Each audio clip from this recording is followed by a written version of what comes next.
शुक्लाम्बरधरं विष्णुं शशिवर्णं चतुर्भुजं प्रसन्नवदनं ध्यायेत् सर्वविघ्नोपशान्तये।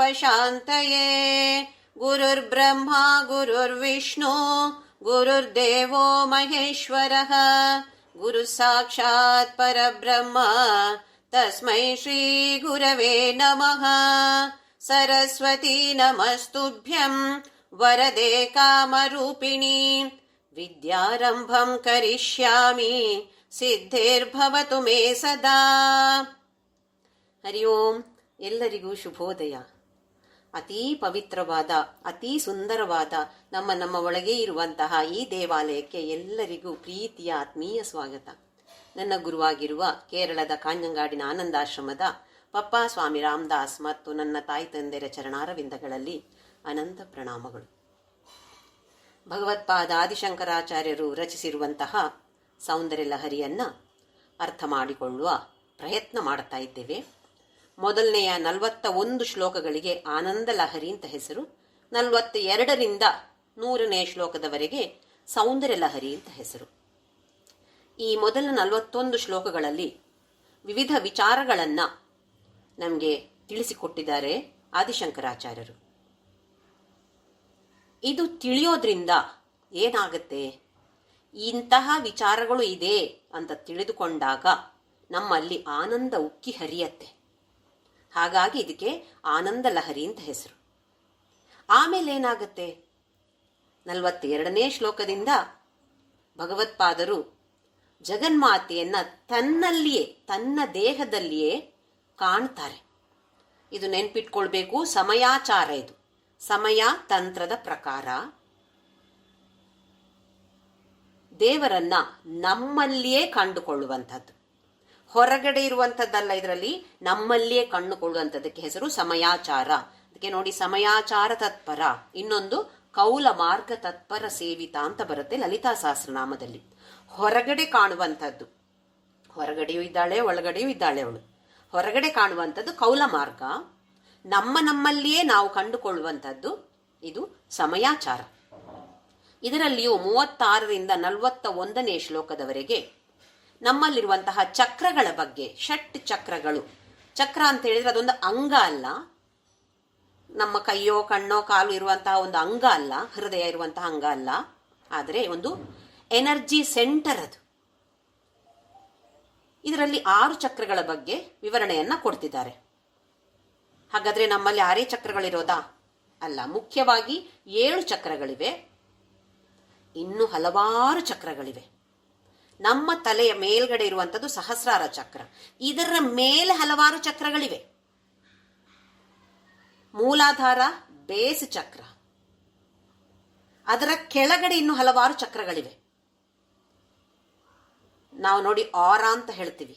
ಪ್ರತಿಯೊಂದು ವ್ಯಕ್ತಿಗೂ ಹೊರಗಡೆ, ನಮ್ಮ ದೇಹದಿಂದ ಹೊರಗಡೆ ಒಂದು ಎನರ್ಜಿ ಸುತ್ತುಕೊಂಡಿರತ್ತೆ. ಆ ಎನರ್ಜಿಯಲ್ಲಿ ಹಲವಾರು ಚಕ್ರಗಳು ಮೇಲ್ಗಡೆಯೂ ಇದೆ, ಕೆಳಗಡೆಯೂ ಇದೆ. ಪ್ರಾಣಿಗಳಲ್ಲಿ ಮೂಲಾಧಾರ ಚಕ್ರವೇ ಶ್ರೇಷ್ಠವಾದ ಚಕ್ರ. ಅವರಿಗೆಲ್ಲ ಸಹಸ್ರಾರ ಚಕ್ರ ಅಂತ ಇಲ್ಲ. ಮನುಷ್ಯನಿಗೆ ಮೂಲಾಧಾರ ಮೊದಲನೇ ಚಕ್ರ, ಸಹಸ್ರಾರ ಚಕ್ರ ಮೇಲ್ಗಡೆ ಇರುವಂತಹ ಚಕ್ರ. ಅದರ ಮೇಲ್ಗಡೆ ಸಹಸ್ರಾರ ಚಕ್ರವನ್ನ ಕುಂಡಲಿನಿ ಶಕ್ತಿ ಸೇರಿಕೊಂಡಾಗ ಶಿವ ಮತ್ತೆ ಶಕ್ತಿ ಐಕ್ಯವಾಗತ್ತೆ. ಆಮೇಲೆ ಈ ಮೇಲಿನ ಚಕ್ರಗಳಲ್ಲಿ ನಮ್ಮಲ್ಲಿಯೇ ನಾವು ಕಾಣುವಂಥದ್ದು. ಇದು ಆದಿಶಂಕರಾಚಾರ್ಯರ ತತ್ವ. 6 ಚಕ್ರಗಳು ಯಾವುದು ಅಂತ ಹೇಳಿದ್ರೆ, ಮೂಲಾಧಾರ ಚಕ್ರ. ಮೂಲಾಧಾರ ಚಕ್ರ ಅಂತ ಹೇಳಿದ್ರೆ ನಮ್ಮ ಮಲದ್ವಾರ ಅಥವಾ ಗುದದ್ವಾರದ ಸ್ವಲ್ಪ ಮೇಲ್ಗಡೆ ಇರುವಂತಹದ್ದು. ಇದು ಪಂಚಭೂತಗಳಲ್ಲಿ ಅತಿ ಸ್ಥೂಲವಾದ ಪೃಥ್ವಿ ಭೂಮಿ ತತ್ವವನ್ನ ಸೂಚಿಸುತ್ತೆ. 2ನೇ ಚಕ್ರ ಸ್ವಾಧಿಷ್ಠಾನ ಚಕ್ರ, ಜನನೇಂದ್ರಿಯದ ಪಕ್ಕದಲ್ಲಿ ಇರುತ್ತೆ. ಇದು ಸಮಯಾಚಾರದ ಪ್ರಕಾರ ಅಗ್ನಿತತ್ವವನ್ನು ಸೂಚಿಸುತ್ತೆ. ಕೌಲ ಮಾರ್ಗದ ಪ್ರಕಾರ ಜಲತತ್ವವನ್ನು ಸೂಚಿಸುತ್ತೆ. ಮೂರನೆಯದು ಮಣಿಪುರ, ಜಲತತ್ವವನ್ನು ಸೂಚಿಸುತ್ತೆ ಸಮಯಾಚಾರದ ಪ್ರಕಾರ. ಕೌಲ ಮಾರ್ಗದ ಪ್ರಕಾರ ಅಗ್ನಿತತ್ವವನ್ನು ಸೂಚಿಸುತ್ತೆ.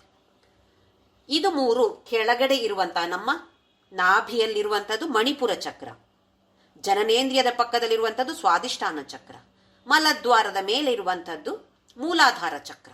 ಈ ಮೂರು ಚಕ್ರಗಳು ಕೆಳಗಿನ ಚಕ್ರಗಳು. ಇನ್ನು ಮೇಲಿನ ಚಕ್ರಗಳು ಹೃದಯದಲ್ಲಿರುವಂಥದ್ದು ಅನಾಹತ ಚಕ್ರ, ವಾಯು ತತ್ವವನ್ನು ಸೂಚಿಸುತ್ತೆ. ಕಂಠ ಪ್ರದೇಶದಲ್ಲಿ ಇರುವಂಥದ್ದು ವಿಶುದ್ಧಿ ಚಕ್ರ, ಆಕಾಶ ತತ್ವವನ್ನು ಸೂಚಿಸುತ್ತೆ. ನಮಗೀಗೆಲ್ಲ ಪಂಚಭೂತಗಳ ತತ್ವಗಳು ಆಗೋಯ್ತು. ಆಜ್ಞಾ ಚಕ್ರ ಮನಸ್ತತ್ವವನ್ನು ಸೂಚಿಸುತ್ತೆ. ಆಜ್ಞಾ ಚಕ್ರ ಅಂತ ಹೇಳಿದ್ರೆ ಭ್ರೂ ಮಧ್ಯದಲ್ಲಿ ಇರುವಂಥದ್ದು. ಇನ್ನು ಮೇಲ್ಗಡೆ ಇರುವಂಥದ್ದು, ತಲೆಯ ಮೇಲ್ಗಡೆ ಇರುವಂಥದ್ದು ಸಹಸ್ರಾರ ಚಕ್ರ. 36ರಿಂದ 41ರವರೆಗೆ ಆದಿಶಂಕರಾಚಾರ್ಯರು ಈ 6 ಚಕ್ರಗಳ, ಮೇಲಿನ 3 ಕೆಳಗಿನ 3, ಈ 6 ಚಕ್ರಗಳ ವಿವರಣೆಯನ್ನ ಕೊಡ್ತಿದ್ದಾರೆ. ಚಕ್ರಗಳ ವಿವರಣೆ ಅಂತ ಹೇಳಿದ್ರೆ ಅದರಲ್ಲಿ ಯಾವ ರೀತಿಯಲ್ಲಿ ಜಗತ್ಪಿತ ಜಗನ್ಮಾತ ಇವರಿಬ್ಬರು ಇದ್ದಾರೆ ಅಂತ ಹೇಳೋದನ್ನ ತೋರಿಸಿಕೊಡ್ತಿದ್ದಾರೆ. ಎಲ್ರಿಗೂ ಗೊತ್ತಿರುವ ಹಾಗೆ ಕುಂಡಲಿನಿ ಶಕ್ತಿ ಅಂತ ಹೇಳೋದು ಸರ್ಪದ ಆಕಾರದಲ್ಲಿದ್ದು 3.5 ಸುತ್ತು ಮೂಲಾಧಾರಕ್ಕೆ ಸುತ್ತಿಕೊಂಡು ಮಲಗಿಕೊಂಡಿರತ್ತೆ. ಸಾಧನೆಯ ಮೂಲಕ ಈ ಕುಂಡಲಿನಿ ಶಕ್ತಿ ಜಾಗೃತವಾಗಿ ಮೇಲಕ್ಕೆ ಏರ್ತಾ ಹೋಗತ್ತೆ. ಎಲ್ಲ ಚಕ್ರಗಳನ್ನು ದಾಟಿಕೊಂಡು ಹೋಗಬೇಕಾಗತ್ತೆ. ಕೆಳಗಿನ 3 ಚಕ್ರಗಳು ಅಂದರೆ ಮೂಲಾಧಾರ, ಸ್ವಾಧಿಷ್ಠಾನ, ಮಣಿಪುರ, ಈ 3 ಚಕ್ರಗಳನ್ನು ದಾಟಿತು ಅಂತಾದ್ರೆ ಆಮೇಲೆ ಅಲ್ಲಿಂದ ಪತನ ಇಲ್ಲ. ಇಲ್ಲ ಅಂದ್ರೆ ಮಣಿಪುರಕ್ಕೆ ಬಂದರೂ ಕೂಡ ಮತ್ತೆ ತಿರ್ಗಾ ಕೆಳಗಡೆ ಬೀಳುವ ಸಾಧ್ಯತೆ ಇದೆ. ಮಣಿಪುರವನ್ನ ದಾಟಿತು ಅಂತಾದ್ರೆ ಮತ್ತೆ ಪತನ ಇಲ್ಲ, ಮತ್ತೆ ಮೇಲ್ಗಡೆ ಹೋಗೋದು. ಆದರೆ ತುಂಬಾ ಸಾಧನೆ ಮಾಡಬೇಕಾಗತ್ತೆ ಅದಕ್ಕೆ. ಹೀಗೆ ಮೇಲ್ಗಡೆ ಬಂದು ಅನಾಹತ ಚಕ್ರದಲ್ಲಿ ಈ ಕುಂಡಲಿನಿ ಶಕ್ತಿ ಮೊದಲ ಬಾರಿ ಶಿವನನ್ನ ಅಂದ್ರೆ ಜೀವಾತ್ಮ ರೂಪದಲ್ಲಿರುವ ಶಿವನನ್ನ ಭೇಟಿ ಮಾಡಿ ಇಬ್ರು ಜೊತೆಯಾಗಿ ಮೇಲ್ಗಡೆಗೆ ಸಾಗ್ತಾರೆ. ವಿಶುದ್ಧ ಚಕ್ರ ಆಜ್ಞಾ ಚಕ್ರವನ್ನ ದಾಟಿ ಸಹಸ್ರಾರ ಚಕ್ರದಲ್ಲಿ ಅವರಿಬ್ಬರ ಮಿಲನವಾಗತ್ತೆ. ಇದರಿಂದ ಅಮೃತದ ಪ್ರವಾಹವೇ ಹರಿಯತ್ತೆ ಅಲ್ಲಿ. ಈ 36ರಿಂದ 41ನೇ ಶ್ಲೋಕದವರೆಗೆ ಇರುವಂತಹ ವರ್ಣನೆ ಯಾವ ಪರಿಸ್ಥಿತಿದು ಅಂತ ಹೇಳಿದ್ರೆ, ಶಿವ ಮತ್ತೆ ಶಕ್ತಿ ಸಹಸ್ರಾರ ಚಕ್ರದಲ್ಲಿ ಮಧುಚಂದ್ರ ಹನಿಮೂನನ್ನ ಮಾಡಿ ಈಗ ಮತ್ತೆ ಕೆಳಗಡೆಗೆ ಬರ್ತಾ ಇದ್ದಾರೆ ಮೂಲಾಧಾರ ಚಕ್ರದವರೆಗೆ. ನಮ್ಮ ಸಾಮಾನ್ಯ ಜೀವನದಲ್ಲಿ ನಾವು ಮಗಳನ್ನ ಮದುವೆ ಮಾಡಿ ಕೊಟ್ರೆ ಗಂಡನ ಮನೆಗೆ ಹೋಗಿ ಆಮೇಲೆ ಮಗಳು ಮತ್ತೆ ಅಳಿಯ ಜೊತೆಯಾಗಿ ಮತ್ತೆ ಬರ್ತಾರೆ. ಅವಾಗ ನಾವೊಂದು ಪಾರ್ಟಿ ಎಲ್ಲ ಮಾಡ್ತೇವೆ. ಅದೇ ತರದಲ್ಲಿ ಇಲ್ಲಿ ಅವರಿಬ್ಬರಲ್ಲಿ ಮಿಲನವಾದ ಮೇಲೆ ಸಹಸ್ರಾರ ಚಕ್ರದಲ್ಲಿ ಮಿಲನವಾಗಿ ಅವರಿಬ್ರು ಐಕ್ಯವಾಗಿದ್ದಾರೆ. ಈಗ ಇಬ್ರು ಜೊತೆಯಾಗಿ ಕೆಳಗಡೆ ಬಂದು ಮೂಲಾಧಾರ ಚಕ್ರದವರೆಗೆ ಸೇರುವಂಥದ್ದು. ಹಾಗಾಗಿ 36ರಿಂದ ಒಂದೊಂದೇ ಶ್ಲೋಕ ಆಜ್ಞಾ ಚಕ್ರ, ಆಮೇಲೆ ವಿಶುದ್ಧ, ಅನಾಹತ, ಮಣಿಪುರ, ಸ್ವಾದಿಷ್ಠಾನ. ಇಲ್ಲಿ ಸ್ವಾದಿಷ್ಠಾನವನ್ನ ಮೊದಲು ಹೇಳಿ ಮಣಿಪುರವನ್ನ ಮತ್ತೆ ಹೇಳುತ್ತಿದ್ದಾರೆ. ಸಮಯಾಚಾರದಲ್ಲಿ ಇದೇ ಸೀಕ್ವೆನ್ಸ್ ಅನ್ನ ಫಾಲೋ ಮಾಡ್ತಾರೆ. ಯಾಕೆ ಅಂತ ಹೇಳಿದ್ರೆ ನಮ್ಮ ಪಂಚಭೂತಗಳಲ್ಲಿ ಅತಿ ಸೂಕ್ಷ್ಮವಾದದ್ದು ಆಕಾಶ, ವಿಶುದ್ಧ ಚಕ್ರ ಆಕಾಶ, ಆಮೇಲೆ ವಾಯು, ಆಮೇಲೆ ಅಗ್ನಿ ಬರುತ್ತೆ. ಹಾಗಾಗಿ ಸ್ವಾದಿಷ್ಠಾನ ಚಕ್ರವನ್ನ ವರ್ಣನೆ ಮಾಡಿ ಆಮೇಲೆ ಮಣಿಪುರವನ್ನ ಆದಿಶಂಕರಾಚಾರ್ಯರು ವರ್ಣಿಸ್ತಿದ್ದಾರೆ. ಇದನ್ನ ನಾವು ನೋಡಿದ್ದೇವೆ, ಮಣಿಪುರದವರೆಗೆ ನೋಡಿದ್ದೆವು. ಈಗ 41ನೇ ಶ್ಲೋಕ ಮೂಲಾಧಾರ ಚಕ್ರದ ಕೊನೆಯ ಚಕ್ರದ ಬಗ್ಗೆ ಅಥವಾ ಮೊದಲನೇ ಚಕ್ರದ ಬಗ್ಗೆ ವಿವರಣೆ.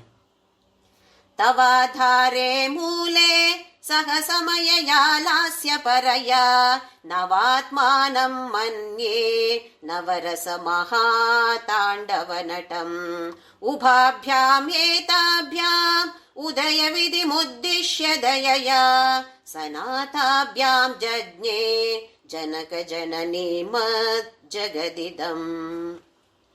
ತವ ಆಧಾರೆ ಮೂಲೆ ನಿನ್ನ ಮೂಲಾಧಾರ ಚಕ್ರದಲ್ಲಿ ಇದು ಜಗನ್ಮಾತೆಯನ್ನ ಸಂಬೋಧಿಸಿ ಆದಿಶಂಕರಾಚಾರ್ಯರು ಹೇಳುವಂಥದ್ದು. ನಿನ್ನ ಮೂಲಾಧಾರ ಚಕ್ರದಲ್ಲಿ, ನಮಗೆ ನಮ್ಮ ಮೂಲಾಧಾರ ಚಕ್ರದಲ್ಲಿ ಸಹ ಸಮಯಾದೇವಿಯ ಜೊತೆ, ಸಮಯಾದೇವಿ ಅಂತ ಹೇಳಿದ್ರೆ ನಮ್ಮ ದೇಹವನ್ನು ಮನಸ್ಸನ್ನು ದೈವಿಕವಾಗಿ ಮಾರ್ಪಾಡು ಮಾಡುವಂತಹ ಒಂದು ಶಕ್ತಿ. ಈ ಸಮಯಾದೇವಿಯನ್ನ ಸಮಯಾಚಾರ ಅವರೆಲ್ಲರೂ ಕೂಡ ಆರಾಧಿಸ್ತಾರೆ. ಆದರೆ ಈ ಕೆಳಗಿನ 3 ಚಕ್ರಗಳಲ್ಲಿ ಮಾತ್ರ, ಮತ್ತೆ ಹಿಂದೆ ತಿರುಗಿ ನೋಡಿದ್ರೆ ಈ ಸಮಯಾದೇವಿಯ ಬಗ್ಗೆ ಆಜ್ಞಾಚಕ್ರ, ವಿಶುದ್ಧಿ ಚಕ್ರ, ಅನಾಹತ ಚಕ್ರದಲ್ಲಿ ಹೇಳಲೇ ಇಲ್ಲ. ಅಲ್ಲಿ ಅಗತ್ಯ ಬರೋದಿಲ್ಲ. ಯಾಕೆ ಅಂತ ಹೇಳಿದ್ರೆ ಆ ದೇಹವು ಮನಸ್ಸು ದೈವಿಕವಾಗಿ ಆದ ಮತ್ತೆಯೇ ಈ ಕುಂಡಲಿನಿ ಶಕ್ತಿ ಅನಾಹತಕ್ಕೆ ಸೇರಿಕೊಳ್ಳುವಂಥದ್ದು. ಅದರಿಂದ ಮೊದಲು ಸೇರೋದಿಲ್ಲ. ಸೇರ್ಬೇಕಿದ್ರೆ ಸಮಯಾದೇವಿಯನ್ನ ಆರಾಧಿಸಬೇಕಾಗತ್ತೆ. ಹಾಗಾಗಿ ಇಲ್ಲಿ ಮೂಲಾಧಾರದಲ್ಲಿ ಸಮಯಯ ಲಾಸ್ಯಪರಯ. ಯಾವ ತರದ ಸಮಯಾದೇವಿ? ಲಾಸ್ಯ. ಜಗನ್ಮಾತೆಯ ನೃತ್ಯಕ್ಕೆ ಹೆಸರು ಲಾಸ್ಯ. ನವಾತ್ಮಾನಂ ಮನ್ಯೆ ನವರಸ ಮಹಾತಾಂಡವ ನಟಂ. ಇಬ್ರು ಜೊತೆಯಾಗಿ ನೃತ್ಯ ಮಾಡ್ತಿದ್ದಾರೆ. ಡ್ಯಾನ್ಸ್ ಪ್ರೋಗ್ರಾಂ ನಡೀತಾ ಇದೆ. ಪರಮಶಿವನ ನೃತ್ಯಕ್ಕೆ ಹೆಸರು ತಾಂಡವ, ಮಹಾತಾಂಡವ. ನವರಸ ನಮ್ಗೆಲ್ರಿಗೂ ಗೊತ್ತಿದೆ. ನವರಸಗಳಿವೆ.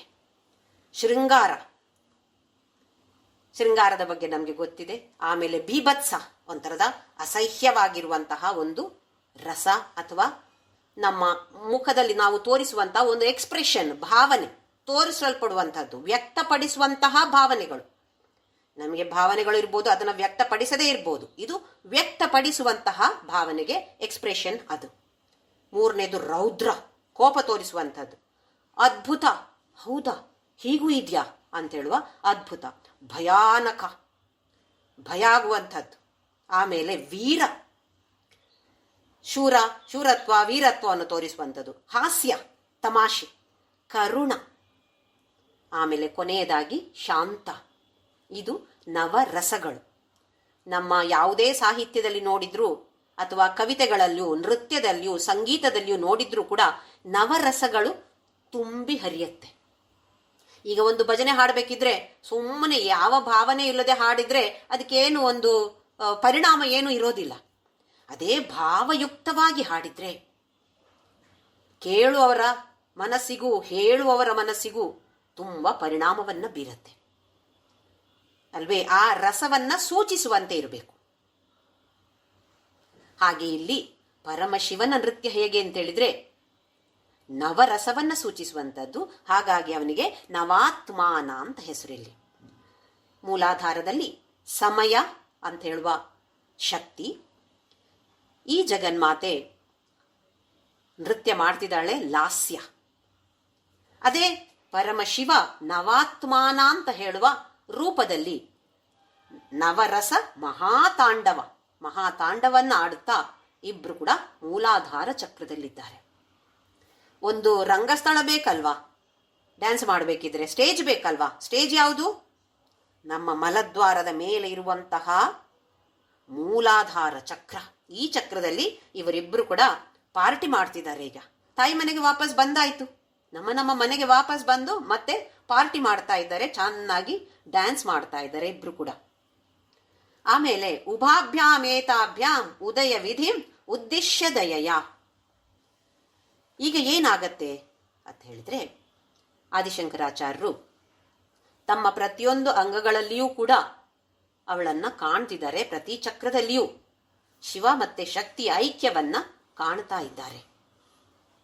ಹಾಗಿದ್ದಾಗ ಪ್ರತಿಯೊಂದು ಅಂಗವೂ ಕೂಡ ಪುನರುಜ್ಜೀವನವನ್ನ ಪಡೆಯತ್ತೆ, ನವೀಕರಣವಾಗ್ಬಿಡತ್ತೆ.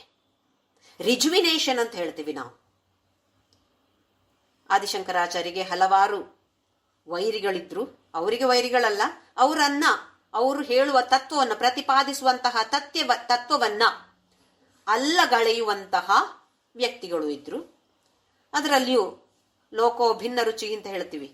ನಾನಾ ತರದ ವಿಭಿನ್ನ ರುಚಿಯ ಮನುಷ್ಯರು ಈ ಲೋಕದಲ್ಲಿರ್ತಾರೆ. ಅಂತ ಕೆಲವರು ಅದರಲ್ಲಿ ಬ್ಲ್ಯಾಕ್ ಮ್ಯಾಜಿಕ್ ಅನ್ನ ಶಂಕರಾಚಾರ್ಯ ಮೇಲೆ ಪ್ರಯೋಗಿಸ್ತಾರೆ. ಹಾಗಾಗಿ ಅದರ ಪ್ರಯೋಗ ಪರಿಣಾಮವನ್ನ ಬೀರತ್ತೆ ಆದಿಶಂಕರಾಚಾರ್ಯರ ದೇಹದ ಮೇಲೆ. ಈ ಶ್ಲೋಕಗಳನ್ನು ಹಾಡಿದಾಗ ಪ್ರತಿಯೊಂದು ಅಂಗವು ಮತ್ತೆ ಪುನರುಜ್ಜೀವನವನ್ನ ಪಡೀತಂತೆ. ನಾವೀಗ ಕೆಲವೊಂದ್ಸಲ ಮನೆ ಹಳೇದಾದ್ರೆ, ಮಳೆ ಬಂದು ಗೋಡೆ ಎಲ್ಲ ಒದ್ದೆ ಇದ್ರೆ ಮುಟ್ಟಿದಾಗ ಶಾಕ್ ಹೊಡಿಯತ್ತೆ ಅಲ್ವೇ? ಕೆಲವು ಹಳೆ ಮನೆಗಳಲ್ಲಿ ನೋಡ್ತೇವೆ ನಾವು, ಶಾಕ್ ಹೊಡಿಯತ್ತೆ. ಅವಾಗ ನಾವು ಇಲೆಕ್ಟ್ರಿಷಿಯನ್ ಕರೆದು ಕೇಳಿದ್ರೆ, ಇದು ರೀವೈರಿಂಗ್ ಆಗಬೇಕು, ಮನೆ ಎಲ್ಲ ಹಳೇದಲ್ವಾ, ವೈರ್ ಎಲ್ಲ ಇದಾಗ್ಬಿಟ್ಟಿದೆ, ರೀವೈರಿಂಗ್ ಆಗಬೇಕು ಅಂತೇಳಿ. ಹಾಗೆ ಇಲ್ಲಿ ಕೂಡ ಹಳೇದಾದ ಎಲ್ಲವೂ ಕೂಡ ಅದೇ ದೇಹದಲ್ಲಿ ಮತ್ತೆ ನವೀಕರಣವಾಗತ್ತೆ, ಅದಕ್ಕೆ ಪುನರುಜ್ಜೀವನವನ್ನ ಪಡೆಯತ್ತೆ. ಹೀಗಾಯ್ತಂತೆ ಆದಿಶಂಕರಾಚಾರ್ಯರಿಗೆ. ಹಾಗಾಗಿ ಅವ್ರು ಹೇಳ್ತಾರೆ, ಸನಾಥಾಭ್ಯಾಂ ಜಜ್ಞೆ ಜನಕ ಜನನೀಮತ್ ಜಗದಿದಂ. ಸನಾಥಾಭ್ಯಾಂ ಅಂತ ಹೇಳಿದ್ರೆ ಜೊತೆ ಜೊತೆಯಾಗಿ, ಅವರಿಗೆ ಸಾಮ್ಯ, ಎಲ್ಲದರಲ್ಲಿಯೂ ಸಾಮ್ಯತೆ ಅವರಿಗೆ. ಅಧಿಷ್ಠಾನ ಸಾಮ್ಯ, ಅನುಷ್ಠಾನ ಸಾಮ್ಯ, ಅವಸ್ಥಾನ ಸಾಮ್ಯ, ರೂಪ ಸಾಮ್ಯ, ನಾಮ ಸಾಮ್ಯ, ಈ 5 ಸಾಮ್ಯಗಳು ಇವೆ. ಒಂದೇ ತರ ಅವರಿಬ್ರು ಕೂಡ ಜೊತೆ ಜೊತೆಯಾಗಿ ನಮ್ಮನ್ನ ಪುನರುಜ್ಜೀವನಗೊಳಿಸೋದಿಕ್ಕೆ ತಾಯಿ ತಂದೆಯ ರೂಪದಲ್ಲಿ ಮತ್ತೆ, ಅಂದ್ರೆ ಇಡೀ ಜಗತ್ತಿಗೆ, ನಮ್ಗೆಂತಲ್ಲ, ಜನಕ ಜನನೀ ಮತ್ ಜಗದಿದಂ, ಇದಂ ಜಗತ್, ಈ ಜಗತ್ತಿಗೆ ತಾಯಿ ತಂದೆಯರ ರೂಪದಲ್ಲಿ ಮತ್ತೆ ನಮ್ಗೆ ಲಭ್ಯವಾಗ್ತಾರೆ ಶಿವ ಮತ್ತೆ ಶಕ್ತಿ. ಈ ತಾಂಡವ ಮತ್ತೆ ಲಾಸ್ಯದ ಒಂದು ಕಥೆ ಇದೆ. ವರ್ಷೋಪಾಧ್ಯಾಯ ಅಂತ ಹೇಳುವ ಒಬ್ರು ಗುರು ಇದ್ರು. ಅವರಿಗೆ ಹಲವಾರು ಶಿಷ್ಯರಿದ್ರು. ಅದರಲ್ಲಿ ವರರುಚಿ ಮತ್ತೆ ಪಾಣಿನಿ ಅಂತ ಹೇಳುವರು ಪ್ರಮುಖರಾದಂಥವರು. ವರರುಚಿ ತುಂಬಾ ಜಾಣ, ಜ್ಯೋತಿಷ್ಯ ಶಾಸ್ತ್ರದಲ್ಲಿ ಪಾರಂಗತನಾದ. ಪಾಣಿನಿ ಅಂತವಳವನು ಬರೀ ದಡ್ಡ, ಏನು ಹೇಳಿಕೊಟ್ರು ಯಾವುದೂ ತಲೆಗೆ ಹತ್ತುತ್ತಾ ಇರಲಿಲ್ಲ. ಹಲವಾರು ವರ್ಷಗಳು ಕಳೆದ್ರೂ ಕೂಡ ಈ ಪಾಣಿನಿಗೆ ಏನೂ ಹತ್ತಿಲ್ಲ ತಲೆಗೆ. ಕೊನೆಗೆ ಬೇಸತ್ತು ಹೋದ್ರು ಗುರುಗಳು. ಒಂದಿನ ಪಾಣಿನಿಯನ್ನ ಕರೆದು, ನೋಡಪ್ಪ, ಇಷ್ಟು ವರ್ಷಗಳಾಯ್ತು ನಾನು ಹೇಳ್ಕೊಡ್ತಾನೇ ಇದ್ದೀನಿ, ನೀನು ಕಲಿತಾನೇ ಇದೆಯಾ, ಆದ್ರೆ ಏನು ತಲೆಗೆ ಹತ್ತುತ್ತಾ ಇಲ್ಲ. ಹಾಗಾಗಿ ನೀನು ಹಿಮಾಲಯಕ್ಕೆ ಹೋಗಿ ಅಲ್ಲಿ ಪಂಚಾಕ್ಷರಿಯನ್ನ ಜಪ ಮಾಡ್ತಾ ಧ್ಯಾನ ಮಾಡು. ಪಾಣಿನಿ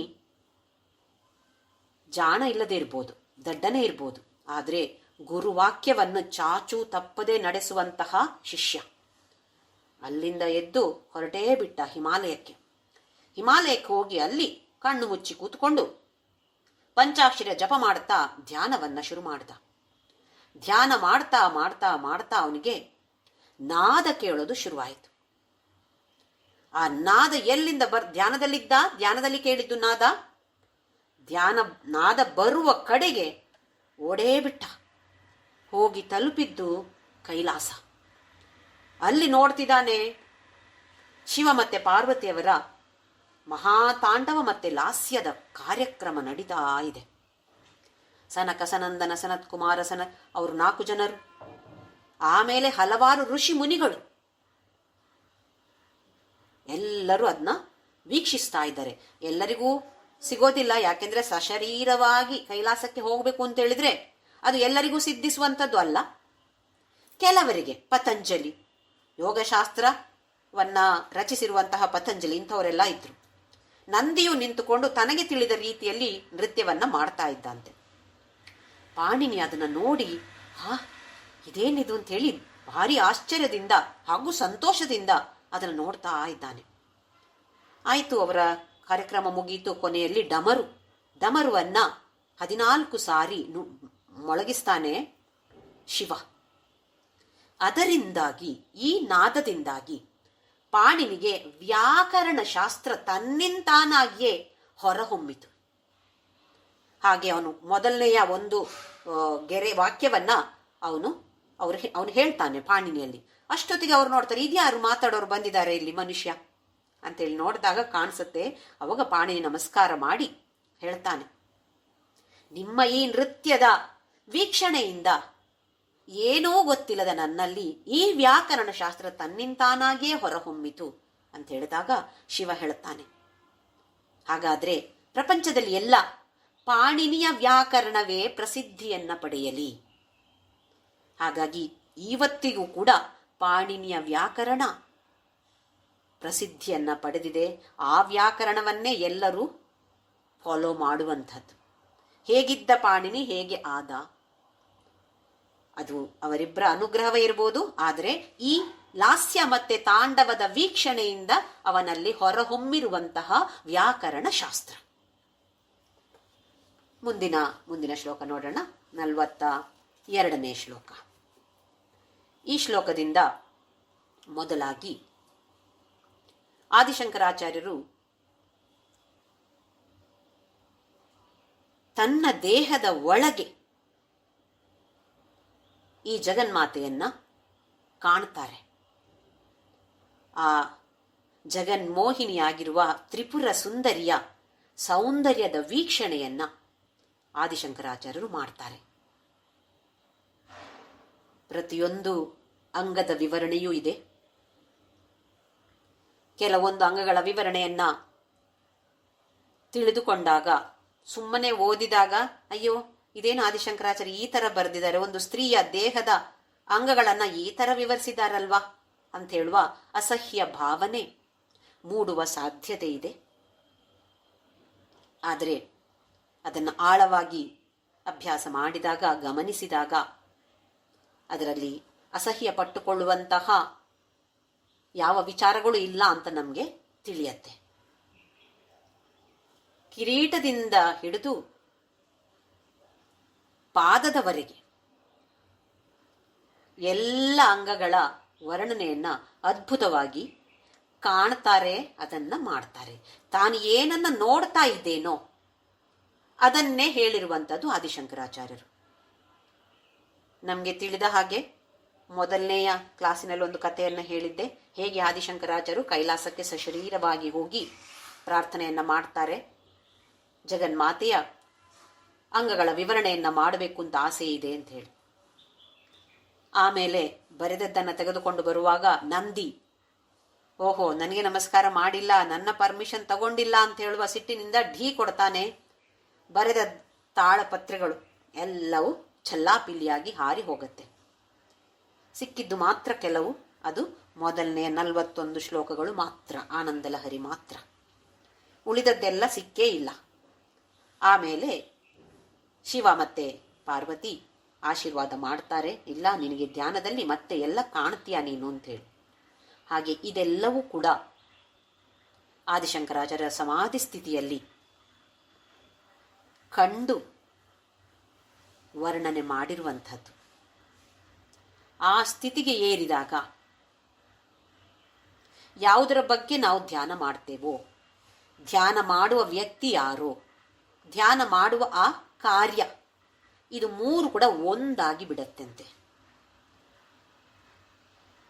ಯಾವುದರ ಬಗ್ಗೆ ನಾವು ಧ್ಯಾನ ಮಾಡ್ತೇವೆಯೋ, ನಾವು ಯಾರು ಧ್ಯಾನ ಮಾಡುವ ವ್ಯಕ್ತಿ ಹಾಗೂ ಅಧ್ಯಾನ ಅಂತ ಹೇಳುವ ಆ ಕಾರ್ಯ, ಇದು ಮೂರು ಕೂಡ ಒಂದಾಗಿ ಇದೇ ಆಗಿರೋದು ಆದಿಶಂಕರಾಚಾರ್ಯರಿಗೆ. ಅಂದ್ರೆ ಆದಿಶಂಕರಾಚಾರ್ಯರು ಆ ಜಗನ್ಮಾತೆಯಲ್ಲಿ ಒಂದಾಗಿ ಬಿಟ್ರು. ನಾವೇನೋ ಈಗ ಹೇಳುವಾಗ ಆದಿಶಂಕರಾಚಾರ್ಯರು ರಚಿಸಿರುವಂತಹ ಸೌಂದರ್ಯ ಲಹರಿ ಅಂತ ಹೇಳ್ತೇವೆ. ಆದಿಶಂಕರಾಚಾರ್ಯರು ಜಗನ್ಮಾತೆಯಲ್ಲಿ ಒಂದಾಗಿ ವರ್ಣಿಸಿರುವಂತಹ ಶ್ಲೋಕಗಳು ಅಂತ ಹೇಳಿದ್ರೆ ನಿಜವಾಗಿ ಬರೆದಿರೋದು ಯಾರು? ಜಗನ್ಮಾತೆಯೇ ತಾನೆ. ಹಾಗಾದ್ರೆ ಇವೆಲ್ಲ ಶ್ಲೋಕಗಳು ಕೂಡ ಆದಿಶಂಕರಾಚಾರ್ಯ ನಿಮಿತ್ತ ಮಾತ್ರ ಇರ್ಬೋದಲ್ಲಿ ಬರ್ದಿರೋದು, ನಿಜವಾಗಿಯೂ ಬರೆದಿರುವಂಥದ್ದು ಜಗನ್ಮಾತೆಯೇ. ಹಾಗಾಗಿ ಆದಿಶಂಕರಾಚಾರ್ಯ ರಚಿಸಿರುವಂತಹ ಈ ಸೌಂದರ್ಯ ಲಹರಿಯ ಪ್ರತಿಯೊಂದು ಶ್ಲೋಕವೂ ಮಂತ್ರ ಅಂತ ಹೇಳ್ತಾರೆ. ಪ್ರತಿಯೊಂದು ಶ್ಲೋಕಕ್ಕೂ ಒಂದು ಮಂತ್ರಕ್ಕೂ ಒಂದು ತಂತ್ರ ಇದೆ, ಯಂತ್ರ ಇದೆ, ಒಂದು ಮಂಡಲ ಇದೆ. ಮಂಡಲ ಅಂತ ಹೇಳಿದ್ರೆ ಒಂದು ರೂಪ. ಪ್ರತಿ ಶ್ಲೋಕಕ್ಕೂ ದೇವಿಯ ಒಂದು ಮಂಡಲ ಇದೆ, ಬೇರೆ ಬೇರೆ ರೂಪ, ಅದಕ್ಕೆ ಮಂಡಲ ಅಂತ ಹೆಸರು. ಇನ್ನೊಂದು ಮಂಡಲ ಅಂತ 40 ದಿನಕ್ಕೆಲ್ಲ ಮಂಡಲ ಅಂತ ಹೇಳ್ತೀವಿ, ಅದಲ್ಲ, ದೇವಿಯ ರೂಪ. ಪ್ರತಿ ಶ್ಲೋಕಕ್ಕೂ ಒಂದು ರೂಪ ಇದೆ, ಅದನ್ನ ಆರಾಧಿಸುವವರೂ ಇದ್ದಾರೆ. ಈಗ ನೋಡೋಣ ಎಲ್ಲಿಂದ ಶುರು ಮಾಡ್ತಿದ್ದಾರೆ ಅಂತ ಹೇಳಿ. ಗತೈರ್ಮಾಣಿಕ್ಯತ್ವಂ ಗಗನಮಣಿಭಿಃ ಸಾಂದ್ರ ಘಟಿತಂ ಕಿರೀಟಂ ತೇ ಹೈಮಂ ಹಿಮಗಿರಿಸುತೆ ಕೀರ್ತಯತಿ ಯಃ ಸನೀಡೇ ಯಚ್ಛಾಯ ಚೂರಣಶಬಲಂ ಚಂದ್ರಶಕಲಂ ಧನುಷೌನಾಸೀರಂ ಕಿಮಿತಿ ನ ನಿಬಧ್ನಾತಿ ಧಿಷಣ. ಮೊದಲನೆಯದಾಗಿ ಮೇಲಿಂದ ಶುರು ಮಾಡ್ತಿದ್ದಾರೆ.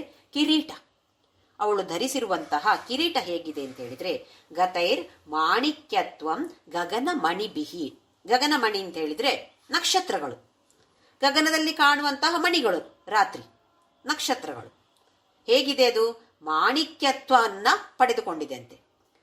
ನಕ್ಷತ್ರಗಳು ಮಾಣಿಕ್ಯ ಅಂದ್ರೆ ರೂಬಿ, ಆದ್ರೆ ಹೇಗಿರತ್ತೆ? ಎಲ್ಲ ಫಳಫಳ ಹೇಳ್ತಾ ಇರತ್ತೆ ಮೇಲ್ಗಡೆ. ಅದು ಸಾಂದ್ರಘಟಿತಂ, ಎಲ್ಲ ಜೊತೆಯಾಗಿ ಸೇರಿ ಕಿರೀಟಂ ತೇ ಹೈಮಂ. ಇದೇನು ಸಾಮಾನ್ಯ ಕಿರೀಟವಾ? ಯಾವುದೋ ರಾಜರಾಣಿ ಧರಿಸಿಕೊಳ್ಳುವಂತಹ ಕಿರೀಟವೇ? ಆಹಾ, ನಕ್ಷತ್ರಗಳೇ ಮಾಣಿಕ್ಯವಾಗಿ ತಯಾರಾಗಿ ನಿನ್ನ ಕಿರೀಟದಲ್ಲಿ ಹುದುಗಿಕೊಂಡಿದೆ. ನವರತ್ನಗಳ ಕಿರೀಟ ಎಲ್ಲ ಹೇಳ್ತೀವಲ್ಲ, ಹಾಗಿದೆಲ್ಲ ಏನು? ಎಲ್ಲ ನಕ್ಷತ್ರಗಳನ್ನ ಸೇರಿಸಿ ಮಾಡಿರುವಂತಹ ಜಗನ್ಮಾತೆಯ ಅದ್ಭುತವಾದ ಕಿರೀಟ. ಇದರ ವರ್ಣನೆಯನ್ನ ಮಾಡ್ತಾ ಮಾಡ್ತಾ ನಾವೊಂದು ಊಹನೆ ಮಾಡ್ಬೋದು, ಓಹೋ ಹೀಗಿರ್ಬೋದು ಕಿರೀಟ ಅಂತೇಳಿ. ಅಂದ್ರೆ ಅದರ ದರ್ಶನವನ್ನ ನಾವು ಪಡಿಬೇಕಾಗತ್ತೆ. ಒಂದೇ ಸಲಕ್ಕೆ ದರ್ಶನ ಏನು ಸಿಗದೇ ಇರ್ಬೋದು. ಹಾಗಾಗಿ ಊಹಿಸ್ತಾ ಹೋಗ್ಬೇಕು. ಇದೊಂದು ಯಾಂತ್ರಿಕವಾಗಿ ಮಾಡುವಂಥದ್ದಲ್ಲ, ಒಂದು ಕ್ಲಿನಿಕಲ್ ಪ್ರೋಸೆಸ್ ಅಂತ ಹೇಳ್ತೀವಿ, ಅದು ಕೂಡ ಅಲ್ಲ. ಅರ್ಥ ಮಾಡಿಕೊಂಡು ಆ ಭಕ್ತಿ ಪ್ರೀತಿ ಭಾವನೆಯಿಂದ, ಓಹೋ ಹೀಗಿದೆ ನಿನ್ನ ಕಿರೀಟ ಅಂತೇಳಿ ನಾವು ಕಣ್ಣು ಮುಚ್ಚಿ ಆ ಧ್ಯಾನ ಮಾಡಿದ್ರೆ ಕಿರೀಟ ಕಾಣತ್ತೆ ಅಂತ ಹೇಳ್ತಾರೆ. ಕಿರೀಟಂ ತೇ ಹೈಮಂ ಹಿಮಗಿರಿಸುತ್ತೆ, ಹಿಮಗಿರಿಯ ಮಗಳು. ಹಾಗಾಗಿ ಹಿಮಗಿರಿಸುತ್ತೆ. ಕೀರ್ತಯತಿ ಯಹ, ಯಾರು ಈ ತರದಲ್ಲಿ ನಿನ್ನ ಬಗ್ಗೆ ಕೀರ್ತನೆಯನ್ನ ಮಾಡ್ತಾರೋ, ಹಾಡ್ತಾರೋ, ಭಜಿಸ್ತಾರೋ, ಧ್ಯಾನಿಸ್ತಾರೋ, ಪೂಜಿಸ್ತಾರೋ, ಏನಾಗತ್ತೆ? ಸನೀಡೇ ಯಚ್ಛಾಯ ಚೂರಣ ಶಬಲಂ ಚಂದ್ರಶಕಲಂ ಧನುಷೌನಾಸೀರಂ ಕಿಮಿತಿನ ನಿಬಧ್ನಾತಿ ದಿಶಣಾಂ. ಆ ಛಾಯೆ, ಈ ಕಿರೀಟದಲ್ಲಿ ಹುದುಗಿಕೊಂಡಿರುವಂತಹ ಮಾಣಿಕ್ಯವನ್ನ ಪಡೆದಿರುವಂತಹ ನಕ್ಷತ್ರಗಳ ಪ್ರತಿಬಿಂಬ, ರಿಫ್ಲೆಕ್ಷನ್ ಎಲ್ಲಿ ಬೀಳತ್ತೆ? ಅವಳ ಕಿರೀಟದಲ್ಲಿ ಒಂದು ಚಂದ್ರ ಇದೆ, ಅರ್ಧ ಚಂದ್ರ ಇದ್ದಾನೆ. ಆ ಅರ್ಧ ಚಂದ್ರನ ಮೇಲೆ ಈ ಪ್ರತಿಬಿಂಬಗಳು, ನಕ್ಷತ್ರ ಮಾಣಿಕ್ಯ ಅಂತೇಳುವ ನಕ್ಷತ್ರಗಳ ಪ್ರತಿಬಿಂಬಗಳು ಬಿದ್ದು, ಆಹಾ ಏನು ಬಣ್ಣ! ಬೇರೆ ಬೇರೆ ಬೇರೆ ಬೇರೆ ಬಣ್ಣ ಕಾಣ್ತಾ ಇದೆ ಈ ಚಂದ್ರನಲ್ಲಿ. ಸನೀಡೆ ಯಚ್ಛಾಯ ಚೂರಣ ಶಬಲಂ ಚಂದ್ರಶಕಲಂ, ಅರ್ಧ ಚಂದ್ರಾಕೃತಿಯಲ್ಲಿದೆ ಚಂದ್ರ. ಅದರ ಮೇಲೆ ಬೀಳುವಂತಹ ಈ ಪ್ರತಿಬಿಂಬಗಳು ಎಷ್ಟು ಚೆನ್ನಾಗಿ ಕಾಣಿಸ್ತಾ ಇದೆ, ಶೋಭೆಯನ್ನ ಕೊಡ್ತಾ ಇದೆ. ಧನುಷೌನಾಸೀರಂ, ಮತ್ತೆ ಇಂದ್ರಧನುಷಿನಾಗೆ ಕಾಣ್ತಾ ಇದೆ. ಅದು ಬಣ್ಣ ಬಣ್ಣ ಸೇರಿಕೊಂಡಾಗ ನಮ್ಗೆ ಕಾಮನ ಬಿಲ್ಲು ತಾನೇ ನೆನಪಾಗೋದು. ಅದು ಕೂಡ ಹೀಗಿದೆ, ಅರ್ಧ ಚಂದ್ರ ಕಾಮನ ಬಿಲ್ಲಿನ ಹಾಗೆ ಕಾಣ್ತಾ ಇದೆ. ಕಿಮಿತಿನ ನಿಬಧ್ನಾತಿ ಧಿಷಣ,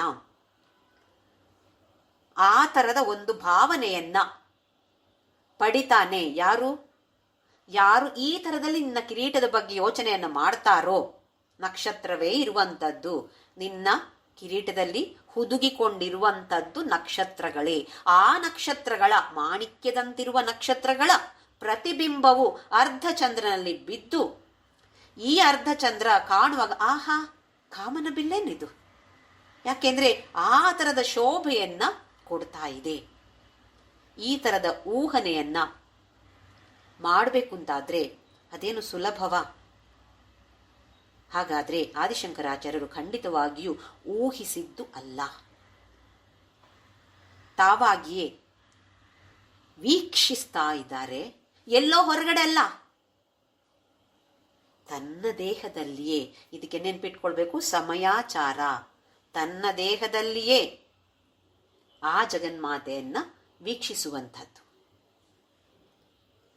ಇನ್ನೊಂದು ಪುಸ್ತಕದಲ್ಲಿ ಇದರ ಬಗ್ಗೆ ಕೊಟ್ಟಿದ್ದಾರೆ.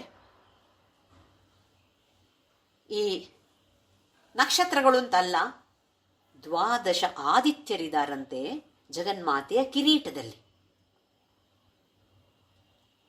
12 ಆದಿತ್ಯರು ಅಂದ್ರೆ ನಮ್ಮ ಪ್ರತಿಯೊಂದು ಮಾಸ, ಪ್ರತಿಯೊಂದು ತಿಂಗಳಿಗೆ ಒಂದೊಂದು ಸೂರ್ಯನ ರೂಪ ಅಧಿದೇವತೆ. ಮಿತ್ರ, ವರುಣ, ಭಗ, ಅಂಶುಮಂತ, ಹೀಗೆ ಹಲವಾರು 12 ಹೆಸರುಗಳಿವೆ. ಸೂರ್ಯನ ಬೇರೆ ಬೇರೆ ರೂಪಗಳು ಪ್ರತಿಯೊಂದು ತಿಂಗಳಿಗೂ, ಜನವರಿ ಫೆಬ್ರವರಿಗಲ್ಲ, ನಮ್ಮ ಚೈತ್ರ, ವೈಶಾಖ, ಜ್ಯೇಷ್ಠ ಅಂತ ಹೇಳುವ ಈ ಮಾಸಗಳಿಗೆ ಪ್ರತಿಯೊಂದು ಮಾಸಕ್ಕೂ ಕೂಡ ಒಂದೊಂದು ಸೂರ್ಯನ ರೂಪ ಅಧಿದೇವತೆಯಾಗಿ ವರ್ತಿಸ್ತದೆ. ಅಧಿಕ ಮಾಸ ಬಂದಾಗ ನೋಡಿ, ಈಗ ಮೊನ್ನೆ ಆಯಿತು ಅಧಿಕ ಜ್ಯೇಷ್ಠ ಮಾಸ. ಅಧಿಕ ಜ್ಯೇಷ್ಠ ಮಾಸ ಯಾವುದೇ ಆಗಿಲ್ಲ, ಅಧಿಕ ಮಾಸ ಬಂದಾಗ 12 ಇರೋದಲ್ವಾ? ಹಾಗಾದ್ರೆ 13ನೇದು ಯಾರು? ಪುರುಷೋತ್ತಮ ಮಾಸ. ಅದಕ್ಕೆ ಯಾರೂ ಇಲ್ಲ ಅಂತೇಳಿ ವಿಷ್ಣು ಹೇಳ್ತಾನೆ, ನಾನೇ ಅಧಿದೇವತೆ ಆಗ್ತೇನೆ ಈ ಮಾಸಕ್ಕೆ ಅಂತ ಹೇಳಿ. ಹಾಗಾಗಿ ಯಾವತ್ತಾದ್ರೂ ಕೂಡ ಅಧಿಕ ಮಾಸ ಬಂದಾಗ ಅದಕ್ಕೆ ಪುರುಷೋತ್ತಮ ಮಾಸ ಅಂತ ಹೆಸರು. ಅರ್ಥ ಆಯ್ತು ಅಂತ ಅನ್ಕೊಳ್ತಾ ಇದ್ದೀನಿ. ದ್ವಾದಶ ಆದಿತ್ಯರಿರುವಂತಹದ್ದು ಒಂದೊಂದು ಮಾಸಕ್ಕೂ ಕೂಡ ಅಧಿದೇವತೆಯಾಗಿರ್ತಾರೆ. ನಮ್ಮ ಚಾಂದ್ರಮಾನ ಮತ್ತು ಸೌರಮಾನ ಕ್ಯಾಲೆಂಡರ್ ಸೆಟ್ ಆಗಬೇಕು ಅಂತಾದ್ರೆ ಚಾಂದ್ರಮಾನದ ಪ್ರಕಾರ 28 ದಿನಗಳು, ಒಂದು ತಿಂಗಳಿನಲ್ಲಿ 28 ದಿನಗಳು. ಅದನ್ನ 3 ವರ್ಷಕ್ಕೊಂದ್ಸಲ ಸೆಟ್ ಮಾಡಲಿಕ್ಕೆ ಅಂತ ಒಂದು ಎಕ್ಸ್ಟ್ರಾ ಮಾಸವನ್ನ ಸೇರಿಸ್ತಾರೆ. ಅದಕ್ಕೆ ಅಧಿಕ ಮಾಸ ಅಂತ ಹೆಸರು. ಎಷ್ಟು ಪುಣ್ಯಮಯವಾದ ಮಾಸ ಅಂತ ಹೇಳ್ತಾರೆ. ವಿಷ್ಣು ಸಹಸ್ರನಾಮ ಜಪಿಸ್ಬೋದು, ಅಥವಾ ಯಾವುದೇ ಈ ಅಧ್ಯಾತ್ಮ ಸಾಧನೆಯನ್ನ ಮಾಡಿದ್ರೆ ಅದಕ್ಕೆ 10ರಷ್ಟು ಫಲ, 100ರಷ್ಟು ಫಲ ಅಂತ ಹೇಳ್ತಾರೆ ಆ ಸಮಯದಲ್ಲಿ ಮಾಡಿದ ಸಾಧನೆಗೆ. ಹಾಗಾಗಿ ಇದರಲ್ಲಿ ಆದಿಶಂಕರಾಚಾರ್ಯ ಹೇಳಿರುವಂತದ್ದು, ಇಲ್ಲಿ ಗಗನಮಣಿ ಅಂತ ಹೇಳಿದ್ರೆ ಒಂದು ತರದಲ್ಲಿ ನೋಡಿದ್ರೆ ನಕ್ಷತ್ರ ಹೇಳ್ಬೋದು, ಇನ್ನೊಂದು ತರದಲ್ಲಿ ನೋಡಿದ್ರೆ ಈ ತರದ ದ್ವಾದಶ ಆದಿತ್ಯರೇ ನಿನ್ನ ಕಿರೀಟದಲ್ಲಿ ಬಂದು ಕೂತಿದ್ದಾರೆ. ಯಾಕೆ? ಅವರಿಗೂ ಶಕ್ತಿ ಬೇಕು ತಾನೆ. ಎಲ್ಲಿಂದ ಪಡೆದುಕೊಳ್ತಾರೆ ಶಕ್ತಿ? ನಿನ್ನಿಂದ ಈ ಶಕ್ತಿಯನ್ನ ಪಡೆದುಕೊಳ್ಳೋಕೋಸ್ಕರ ನಿನ್ನ ಕಿರೀಟದಲ್ಲಿ ಬಂದು ಹುದುಗಿಕೊಂಡಿದ್ದಾರೆ. ಎಷ್ಟು ಅದ್ಭುತವಾಗಿದೆ ಅಲ್ವಾ? ಹಾಗೆ ಒಂದು ಉತ್ತಮವಾಗಿರುವ ಒಂದು ಯಾವುದಾದ್ರೂ ಒಂದು ಫೋಟೋ ನೋಡಿ ಒಂದು ಕಿರೀಟ ಚೆನ್ನಾಗಾಯ್ತು ಅಂತ ಹೇಳಿದ್ರೆ ಆ ಕಿರೀಟವನ್ನ ನಾವು ನೆನಪಲ್ಲಿಟ್ಕೋಬಹುದು. ಓಹೋ, ಜಗನ್ಮಾತೆಯ ಕಿರೀಟ ಈ ರೀತಿಯಾಗಿದೆ. ಇನ್ನೊಂದ್ಸಲ ನಾನು ಧ್ಯಾನ ಮಾಡಿದಾಗ ಈ ಕಿರೀಟವನ್ನ ನನ್ನ ಧ್ಯಾನದಲ್ಲಿ ನೆನಪಿನಲ್ಲಿ ಇಟ್ಟುಕೊಂಡು ಅದರ ಮೇಲೆ ಧ್ಯಾನ ಮಾಡ್ತೇನೆ ನಾನು ಅಂತ ಹೇಳುವುದನ್ನ ಮಾಡಿಕೊಳ್ಳಬಹುದು. ಹಾಗೆ ಈ ಅಮಾವಾಸ್ಯದ ಹಿಂದಿನ ರಾತ್ರಿ ಸಾಧನೆಯನ್ನು ಮಾಡೋದು ತುಂಬಾ ವಿಶೇಷ ಅಂತೆ, ತುಂಬಾ ಒಳ್ಳೆಯದು ಅಂತ ಹೇಳ್ತಾರೆ. ಹಾಗಾಗಿ ಪ್ರಯತ್ನ ಮಾಡೋಣ. ಚಂದ್ರ ಯಾವುದೇ ರಾತ್ರಿ ಆಗಿರ್ಲಿ ಚೆನ್ನಾಗೇ ಇರ್ತಾನೆ. ಅವನು ಅರ್ಧ ಇರ್ಲಿ, ಫುಲ್ ಇರ್ಲಿ, ಯಾವ ರೀತಿಯಲ್ಲೇ ಇರ್ಲಿ, ಅವನು ನೋಡಕ್ಕೆ ಚೆನ್ನಾಗಿರ್ತಾನೆ. ಬಣ್ಣವೇ ಇರ್ಬೋದು, ಆಕಾರವೇ ಇರ್ಬೋದು, ಯಾವುದೇ ಆಗಿರ್ಬೋದು, ಚೆನ್ನಾಗಿರ್ತಾನೆ ಅಲ್ವಾ? ಹಾಗಾಗಿ ಹೆಚ್ಚಿನ ಶ್ಲೋಕಗಳಲ್ಲಿಯೂ ಅಥವಾ ನಮ್ಮ ಸಾಹಿತ್ಯದಲ್ಲಿಯೂ ಕೂಡ ಚಂದ್ರನ ಸೌಂದರ್ಯದ ವರ್ಣನೆಯನ್ನ ಮಾಡ್ತಾರೆ ಅಥವಾ ಹೋಲಿಸ್ತಾರೆ. ಜಗನ್ಮಾತೆಯ ಮುಖ ಚಂದ್ರನಂತೆ ಇದೆ ಅಂತ ಹಲವಾರು ಬಾರಿ ನಾವು ನೋಡ್ಲಿದ್ದೇವೆ. ಮುಂದಿನ ಶ್ಲೋಕ 43ನೇ ಶ್ಲೋಕ. ಧುನೋತು ಧ್ವಾಂತಂ ನಃ ತುಲಿತದಲಿತೆ ದೀವರವನಂ ಘನ ಸ್ನಿಗ್ಧ ಶ್ಲಕ್ಷ್ಣಂ ಚಿಕುರ ನಿಕುರುಂಬಂ ತವ ಶಿವೆ ಯದೀಯಂ ಸೌರಭ್ಯಂ ಸಹಜಮುಪಲಬ್ಧುಂ ಸುಮನಸೋ ವಸಂತ್ಯಸ್ಮಿನ್ ಮನ್ಯೇ ಬಲಮಥನ ವಾಟೀ ವಿಟಪಿನ. ಈಗ ಆ ಜಗನ್ಮಾತೆಯ ಹೆರಳು, ತಲೆ ಕೂದಲು ಅಥವಾ ಜಡೆ, ಇದರ ಬಗ್ಗೆ ವರ್ಣನೆ. ಧುನೋತು ಧ್ವಾಂತಂ ನಹ. ನಹ ಅಂತ ಹೇಳಿದ್ರೆ ನಮ್ಮಲ್ಲಿರುವಂತಹ ಧ್ವಾಂತ ಅಂತ ಹೇಳಿದ್ರೆ ಕತ್ತಲೆ, ಅಜ್ಞಾನ. ಯಾವತ್ತು ಕತ್ತಲೆ ಅಜ್ಞಾನವನ್ನ ಸೂಚಿಸುವಂತದ್ದು. ನಾಶ ಮಾಡಲಿ, ಧುನೋತು ನಾಶ ಮಾಡಲಿ, ನಮ್ಮಲ್ಲಿರುವಂತಹ ಅಜ್ಞಾನವನ್ನ ನಾಶ ಮಾಡಲಿ. ಯಾವುದು? ತುಲಿತ ದಲಿತೇಂದೀವರವನಂ ಘನ ಸ್ನಿಗ್ಧ ಶ್ಲಕ್ಷ್ಣಂ ಚಿಕುರ ನಿಕುರುಂಬಂ ತವ ಶಿವೆ. ಹೇ ಶಿವೆ, ನಿನ್ನ ತಲೆಕೂದಲು ಅಥವಾ ಜಡೆ ಅಥವಾ ಹೆರಳು ನಮ್ಮಲ್ಲಿರುವಂತಹ ಅಜ್ಞಾನವನ್ನ ಹೋಗಲಾಡಿಸಲಿ. ಯಾವ ತರದಲ್ಲಿದೆ ಈ ಕೂದಲು? ಆ ಬಣ್ಣ ಯಾವುದಕ್ಕೆ ಹೋಲಿಸಿದ್ದಾರೆ ಅಂತ ಹೇಳಿದ್ರೆ ನೀಲಿಯಾದ ತಾವರೆಯಂತೆ. ನೀಲಿ ಬಣ್ಣದ ತಾವರೆ ವಿಕಸಿತವಾದಾಗ ಹೇಗಿರತ್ತೆ, ಎಷ್ಟು ಸುಂದರವಾಗಿ ಕಾಣಿಸತ್ತೆ. ಹಾಗೆಯೇ ನಿನ್ನ ಕೂದಲು ಘನ ಸ್ನಿಗ್ಧ ಶ್ಲಕ್ಷ್ಣ. ಘನ ಅಂತ ಹೇಳಿದ್ರೆ ಅಬ್ಬ ಎಷ್ಟು ದಪ್ಪ ದಪ್ಪ, ನಮ್ಮಾಗೆ ತೆಳು ತೆಳು ಕೂದಲಲ್ಲ, ಒಳ್ಳೆ ಚೆನ್ನಾಗಿ ಬಿಳಿ ಬಿಳಿ ಕೂದಲಲ್ಲ, ಕಪ್ಪಾಗಿದೆ. ಎಷ್ಟು ಘನವಾಗಿದೆ ಅಂದ್ರೆ ಎಷ್ಟು ಭಾರವಾಗಿ, ಎಷ್ಟು ದಪ್ಪ ದಪ್ಪವಾಗಿದೆ.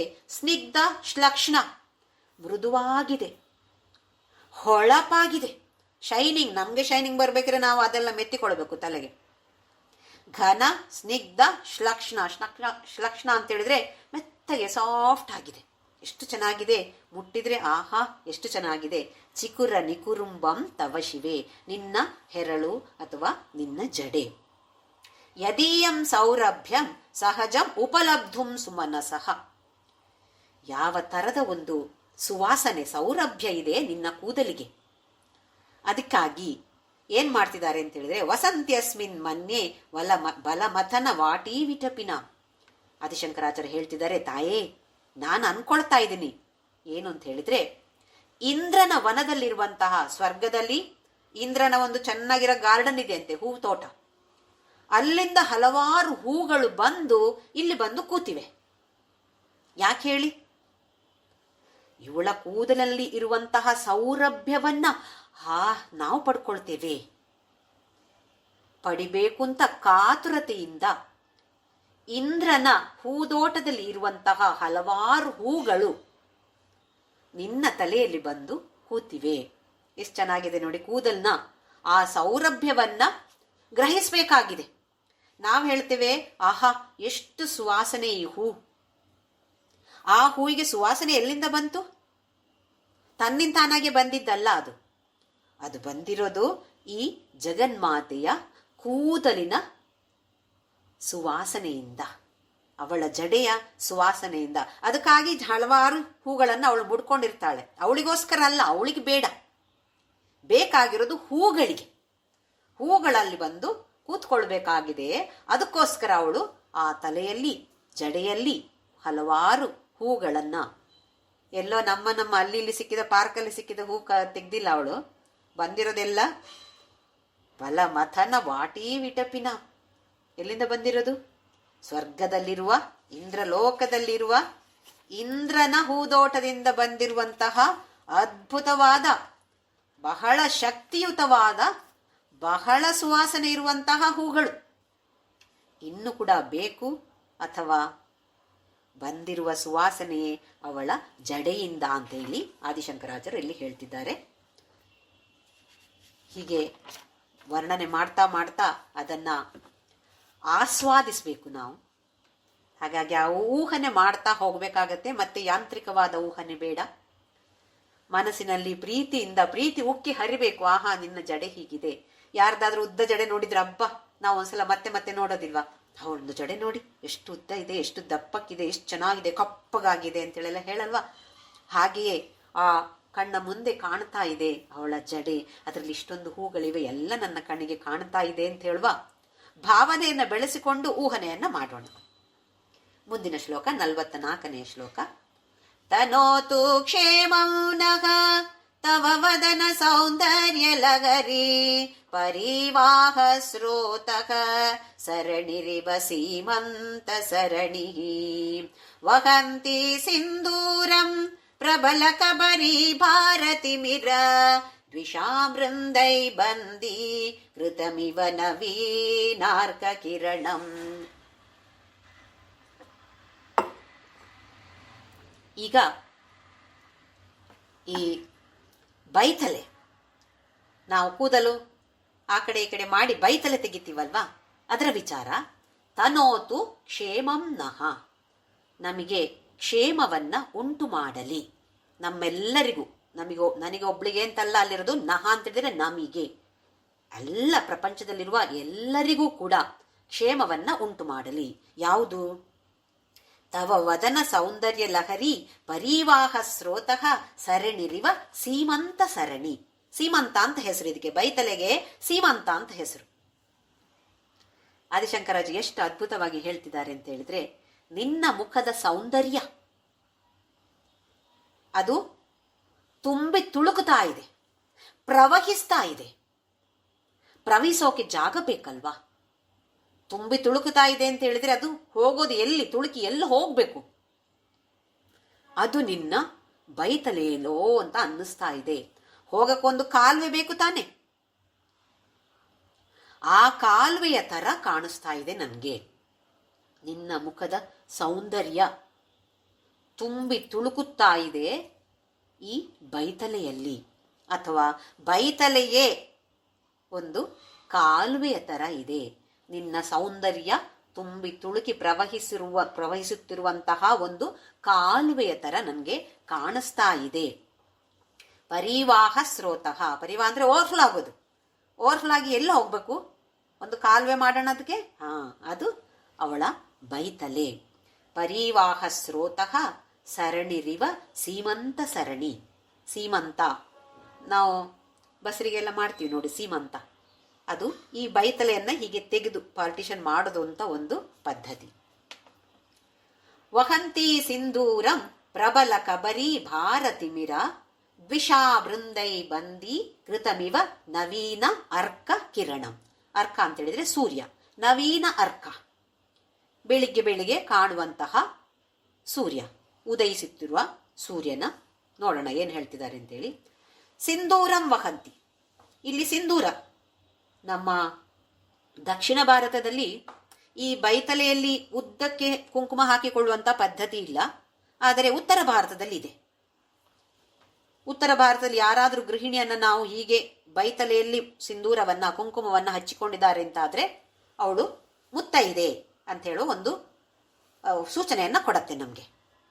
ಅವರಿಗೆ ಉತ್ತರ ಭಾರತದಲ್ಲಿ ಅದುವೇ ಶ್ರೇಷ್ಠ, ಅದು ಹಾಕ್ಲೇಬೇಕು. ಮದುವಾದಂತಹ ಮುತ್ತೈದೆಯರು ಈ ಬೈತಲೆಯಲ್ಲಿ ಕುಂಕುಮವನ್ನ ಹಚ್ಚಿಕೊಳ್ಳೇಬೇಕು. ಬೇರೆ ಇಲ್ಲಿ ಬೊಟ್ಟೆ ಎಲ್ಲ ಹಿಡಿದಿದ್ರೆ ಪರವಾಗಿಲ್ಲ, ಅದು ಮಾತ್ರ ಬೇಕೇ ಬೇಕು.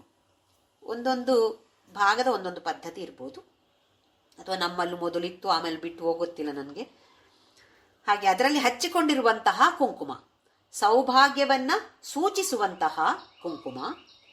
ಪ್ರಬಲ ಕಬರಿ ಭಾರತಿಮಿರ ದ್ವಿಷಾ ಬೃಂದೈಹಿ. ಹೇಗೆ ಕಾಣ್ತಾ ಇದೆ ಅಂತ ಹೇಳಿದ್ರೆ, ನವೀನಾರ್ಕ ಕಿರಣಂ ಬಂಧೀಕೃತಮಿವ. ಉದಯಿಸುತ್ತಿರುವ ಸೂರ್ಯನನ್ನ ಬಂಧನದಲ್ಲಿ ಇಟ್ರೆ ಹೇಗಿರ್ಬೋದು? ಈ ಕುಂಕುಮ ಇಲ್ಲಿಂದ ಬಾಲ ಭಾನುವ ಹಾಗೆ ಶೋಭೆಯನ್ನ ಕೊಡ್ತಾ ಇದೆ, ಆದರೆ ಹೊರಗಡೆ ಬರಕ್ಕೆ ಬಿಡ್ತಾ ಇಲ್ಲ. ಈ ಉದಯ ಭಾನುವನ್ನ ಮೇಲ್ಗಡೆ ಬರಕ್ಕೆ ಬಿಡ್ತಾ ಇಲ್ಲ, ಅವನನ್ನ ಕಟ್ಟಿ ಹಾಕಿದೆ. ಯಾಕೆಂದ್ರೆ ಆ ಕಡೆ ಈ ಕಡೆ ಹೋಗೋದಿಲ್ಲ ಅಲ್ಲ. ಇಲ್ಲಿ ಈ ಹಚ್ಚಿಕೊಂಡಿರುವ ಕುಂಕುಮ ನವೀನಾರ್ಕ ಕಿರಣಂ ಅಂತ ಹೇಳಿ ದ್ವಿಷಾಮೃಂದೈಹಿ ಬಂಧೀಕೃತಮಿವ. ಈ ಕೂದಲಿನ ತುಂಬಾ ದಪ್ಪ ದಪ್ಪ ಕೂದಲಿದೆ ಅಲ್ವಾ, ಅದೆಲ್ಲವೂ ಕೂಡ ಸೇರಿ ಈ ಸೂರ್ಯನನ್ನ ಕಟ್ಟಿ ಹಾಕಿದೆ. ಹಾಗಾಗಿ ಸೂರ್ಯ ಮೇಲಕ್ಕೆ ಬರಕ್ ಆಗ್ತಾ ಇಲ್ಲ, ಅಲ್ಲೇ ಇದಾನೆಯೋ ಏನೋ ಅಂತ ನನಗೆ ಹಾಗೆ ಅನ್ನಿಸ್ತಾ ಇದೆ. ಯಾವ ಯಾವ ತರದ ಊಹನೆಗಳು ನಮ್ಗೆ ಅದನ್ನ ಹೌದಾ ಹೀಗೆ ಕೂಡ ಆಲೋಚನೆ ಮಾಡ್ಬೋದಾ ಅಂತ ಹೇಳಿ. ಆದ್ರೆ ಇಲ್ಲಿಂದ ಆ ಕಿರಣಗಳ ತರ ನಾವು ಧ್ಯಾನ ಮಾಡಬೇಕು.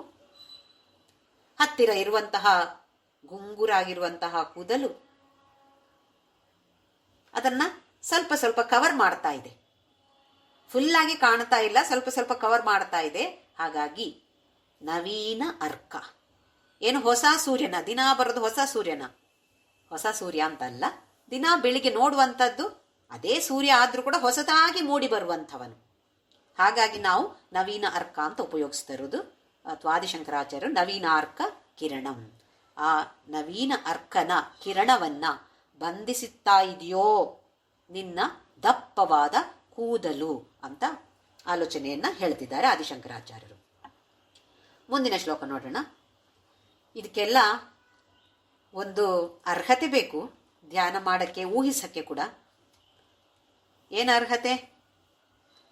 ಮನಸ್ಸಿನ ಪರಿಶುದ್ಧತೆ ಮತ್ತು ಜಗನ್ಮಾತೆಯಲ್ಲಿ ಪ್ರೀತಿ. ಇದಿದ್ದಾಗ ಈ ತರದ ಊಹನೆ ಸುಲಭ ಆಗತ್ತಂತೆ. ಊಹಿಸ್ತಾ ಊಹಿಸ್ತಾ ಕೊನೆಗೆ ಅದು ನಿಜವಾಗತ್ತೆ ಅಂತ ಹೇಳತ್ತೆ ಹಲವಾರು ಪುಸ್ತಕಗಳು. ಊಹಿಸ್ತಾ ಹೋಗಿ ನೀವು. ಸರಿ, ಏನೋ ಒಂದ್ಸಲ ಕಾಣೋದಿಲ್ಲ ಅಂದ್ರೆ ಬಿಟ್ಬಿಡಿ, ಪರವಾಗಿಲ್ಲ, ಪ್ರಯತ್ನ ಮಾಡ್ತಾ ಹೋಗಿ. ಹಾಗೆ ಮಾಡ್ತಾ ಮಾಡ್ತಾ ಒಂದು ದಿನ ಅದೇ ನಿಜವಾಗಿಯೂ ಅವಳು ನಮ್ಮ ದೇಹದಲ್ಲಿ ನಮಗೆ ಕಾಣಸಿಗ್ತಾಳೆ. ಅವಳ ದರ್ಶನ ನಮಗೆ ನಮ್ಮ ಒಳಗೆ ಆಗತ್ತೆ ಅಂತ ಹೇಳಿ ಹೇಳ್ತಿದೆ ಹಲವಾರು ಪುಸ್ತಕಗಳು. ಮುಂದಿನ ಶ್ಲೋಕ 45ನೇ ಶ್ಲೋಕ.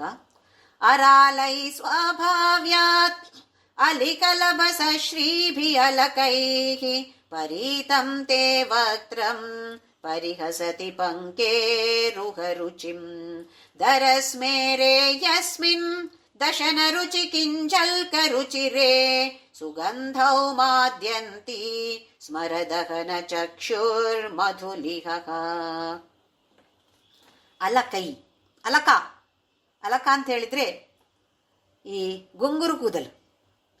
ಕೆಲವನ್ನ ನೋಡ್ತೀವಿ, ಕೆಲವು ಮಕ್ಕಳಿಗೆ ಎಷ್ಟು ಚೆನ್ನಾಗಿ ಮುದ್ದಾಗಿ ಕಾಣಿಸ್ತಾರೆ. ಒಳ್ಳೆ ಸುರುಳಿ ಸುರುಳಿ ಸುರುಳಿ ಇರುತ್ತೆ, ಕಪ್ಪು ಕಪ್ಪು ದಪ್ಪ ದಪ್ಪಕ್ಕೆ ಇರುತ್ತೆ. ಬಾಚೋದೇ ಕಷ್ಟ. ನೋಡೋರಿಗೆ ಚೆನ್ನಾಗಿರುತ್ತೆ, ಏನೋ ಅಮ್ಮಂದ್ರಿಗೆ ಭಾರಿ ಕಷ್ಟ, ಬಾಚೋದೇ ಭಾರಿ ಕಷ್ಟ ಆಗತ್ತೆ. ಹಾಗೆ ಇಲ್ಲಿ ಜಗನ್ಮಾತೆಯ ಕೂದಲು ಅಲಕೈಹಿ, ಅಪ್ಪ ಎಷ್ಟೊಂದು ಗುಂಗುರುಗಳಿವೆ. ಅರಾಲೈ, ಅದು ಕೂಡ ಕರ್ಲ್ ಕರ್ಲ್ ಇರೋದಕ್ಕೆ ಅರಾಲ ಅಲಕ.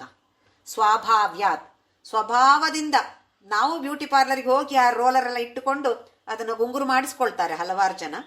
ಇದು ನ್ಯಾಚುರಲಿ, ಸ್ವಾಭಾವಿಕವಾಗಿ ಗುಂಗುರು ಕೂದಲಿರುವಂತಹದ್ದು. ಅಲ್ಲಿ ಕಲಬ ಸಶ್ರೀಭಿ ಅಲಕೈಹಿ. ಹೇಗಿದೆ ಅಂತ ಹೇಳಿದ್ರೆ, ಈ ಜೇನ್ನೊಣಗಳು, ಕಪ್ಪಾಗಿರುವ ಜೇನ್ನೊಣಗಳು, ದೊಡ್ಡದಿರತ್ತೆ ನೋಡಿ, ಕೆಲವು ತುಂಬ ಕಪ್ಪಿರತ್ತೆ, ಎಲ್ಲ ಇಲ್ಲಿ ಕೂತಿದ್ಯೋ ಅಂತ ಅನ್ನಿಸ್ತಾ ಇದೆಯಂತೆ ಆದಿಶಂಕರಾಚಾರ್ಯರಿಗೆ. ಅಲಿ ಕಲಭ ಸಶ್ರೀಭಿ ಅಲಕೈಹಿ ಪರೀತಂ ತೇ ವಕ್ತ್ರಂ. ಯಾಕೆ ಬಂದಿದ್ದಾವೆ ಅಲ್ಲಿ? ನಿನ್ನ ಮುಖ ಅಮೃತವನ್ನ ಸುರಿಸ್ತಾ ಇದೆ. ಅದನ್ನ ಸೇವಿಸದಕ್ಕೋಸ್ಕರ ಹಲವಾರು ದುಂಬಿಗಳು ಇಲ್ಲೆಲ್ಲ ಕೂತಿವೆ.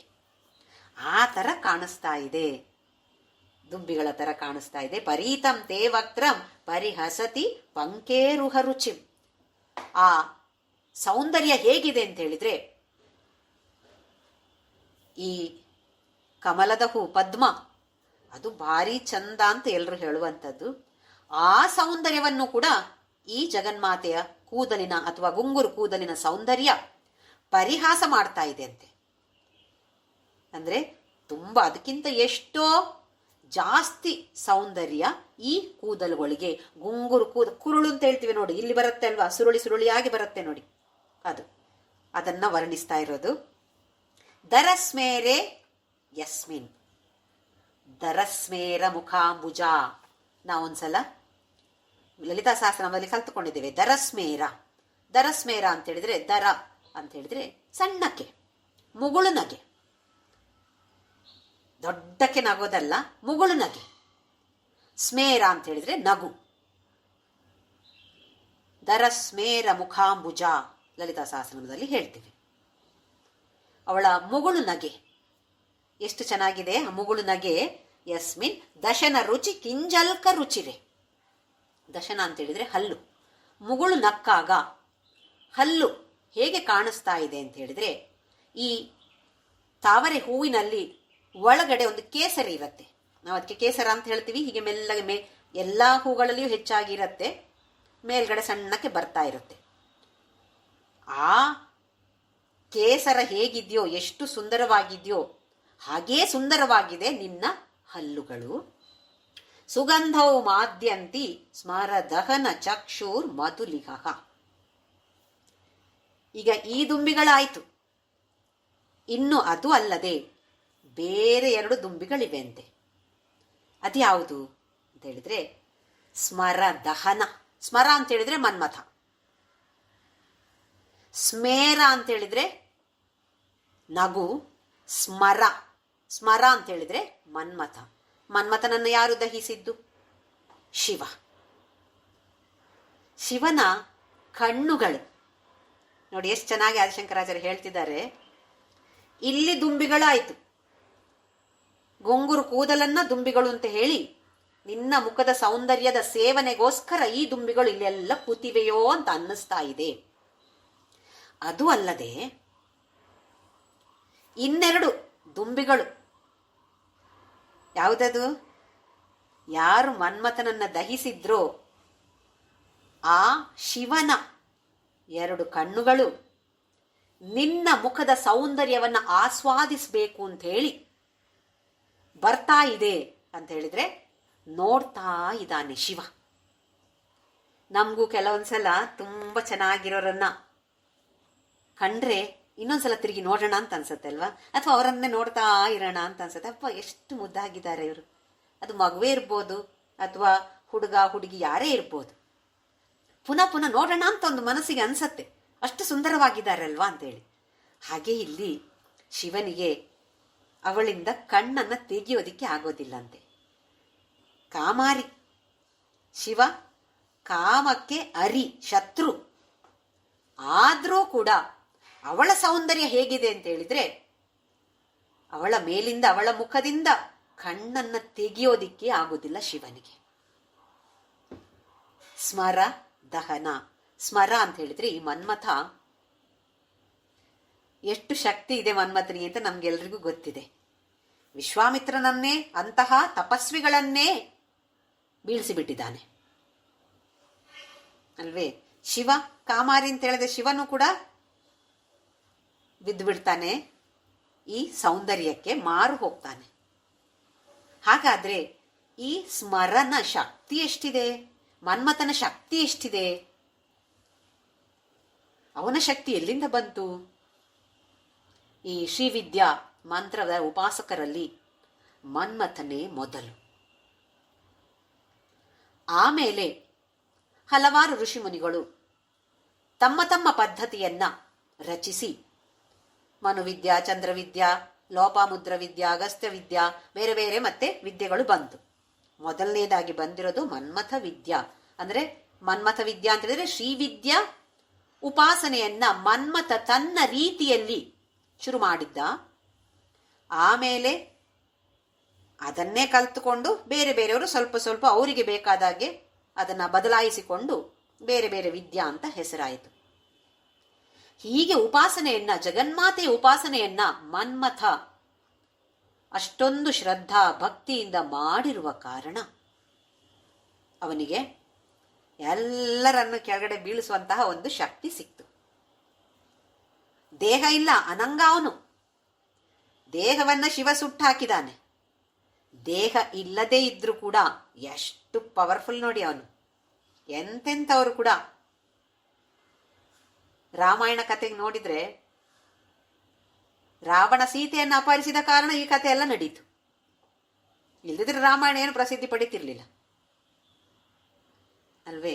ದ್ರೌಪದಿ ವಸ್ತ್ರಾಪಹರಣ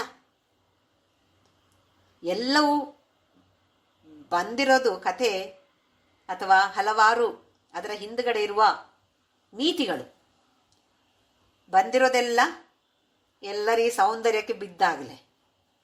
ಹೆಚ್ಚಿನ ಸಿನಿಮಾಗಳಾಗ್ಲಿ ನೋಡ್ದಿ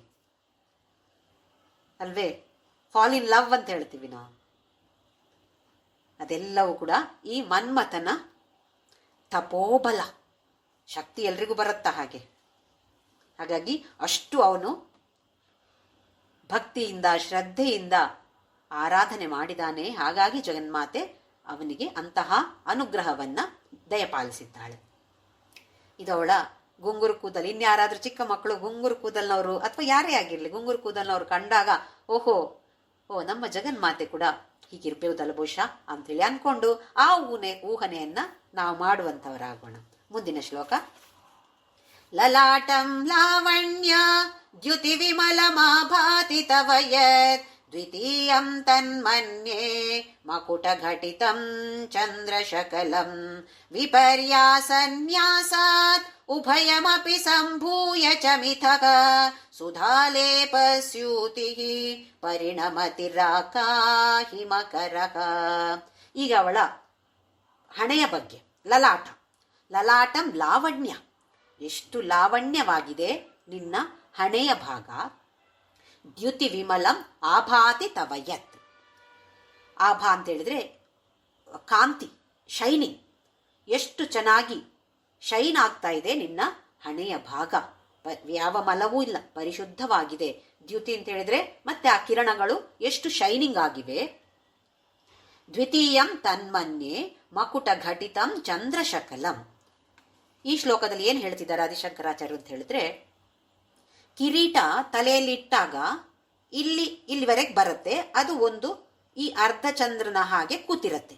ಕಿರೀಟದ ಕೆಳಗಿನ ಭಾಗ ತಲೆಯಲ್ಲಿ ಕೂರತ್ತೆ ಅಲ್ವಾ, ಆ ಕೆಳಗಿನ ಭಾಗ ಹೀಗೆ ಅರ್ಧಚಂದ್ರದ ಹಾಗೆ ಇರತ್ತೆ. ಕಿರೀಟ ಮೇಲ್ಗಡೆ ಇದ್ರೂ ಕೂಡ ಅದರ ಕೆಳಗಿನ ಭಾಗ ಅರ್ಧಚಂದ್ರದ ಹಾಗೆ ಕೂರತ್ತೆ.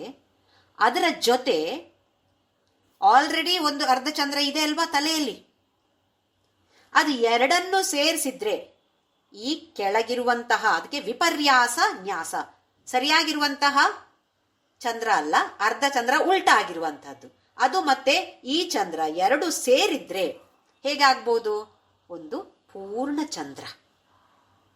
ನಿನ್ನ ಲಲಾಟ ಹಾಗೆ ಕಾಣ್ತಾ ಇದೆ. ವಿಪರ್ಯಾಸ ನ್ಯಾಸಾತ್ ಉಭಯಮಪಿ ಸಂಭೂಯ ಚಮಿತ್. ಎರಡನೇ ಲೈನಲ್ಲಿ ದ್ವಿತೀಯಂ ತನ್ಮನ್ಯೆ ಮಕುಟ ಘಟಿತಂ ಚಂದ್ರಶಕಲಂ. ನಿನ್ನ ಕಿರೀಟವು ಎರಡನೆಯ ಅರ್ಧಚಂದ್ರನೋ ಅಂತ ಹೇಳಿ ನನಗೆ ಅನ್ನಿಸ್ತಾ ಇದೆ. ತನ್ಮನ್ಯೆ, ನಾನು ಭಾವಿಸ್ತಾ ಇದ್ದೇನೆ. ಆ ಅರ್ಧಚಂದ್ರನು ಈ ಅರ್ಧಚಂದ್ರನು ಜೊತೆಯಲ್ಲಿ ಸೇರಿ ವಿಪರ್ಯಾಸ ನ್ಯಾಸ ಉಭಯಮಪಿ ಸಂಭೂಯ ಚಮಿತಃ ಸುಧಾಲೇಪಸ್ಯೂತಿ ಪರಿಣಮತಿ ರಾಕಾಹಿಮಕರಃ. ಹೇಗೆ ಕಾಣ್ತಾ ಇದೆ ಈಗ, ಈ ಅರ್ಧಚಂದ್ರನು ಸೇರಿ ಹೀಗಿರೆ ಎರಡು ಅರ್ಧಚಂದ್ರ ಸೇರಿ ಪೂರ್ಣಚಂದ್ರ ಆಯಿತು. ನಿನ್ನ ಲಲಾಟ ಈಗ ಪೂರ್ಣಚಂದ್ರನ ಹಾಗೆ ಕಾಣ್ತಾ ಇದೆ. ಯಾವ ತರದ ಪೂರ್ಣಚಂದ್ರ? ಸುಧಾಲೇಪಸ್ಯೂತಿ, ಅಮೃತವನ್ನ ಸೂಸುವಂತಹ ಪೂರ್ಣಚಂದ್ರ. ರಾಕಾ ಹಿಮಕರಃ. ರಾಕ ಅಂತ ಹೇಳಿದ್ರೆ ಶರದೃತು. ರಾಕೇಶ್ ಅಂತ ಹೆಸರಿದೆ ನೋಡಿ. ಅಂದ್ರೆ ಆ ಶರದೃತುವಿನಲ್ಲಿ ರಾತ್ರಿ ಇರುವಂತಹ ಒಂದು, ಅದು ಪೂರ್ಣಿಮೆಯ ರಾತ್ರಿ ಇರುವಂತಹ ಚಂದ್ರ ತುಂಬಾ ಸುಂದರ ಅಂತೆ. ನವರಾತ್ರಿ ನಾವು ಆಚರಿಸೋದು ಶರದೃತುವಿನಲ್ಲಿ. ರಾಕ ಅಂತ ಹೇಳಿದ್ರೆ ಶರತ್ ಋತು.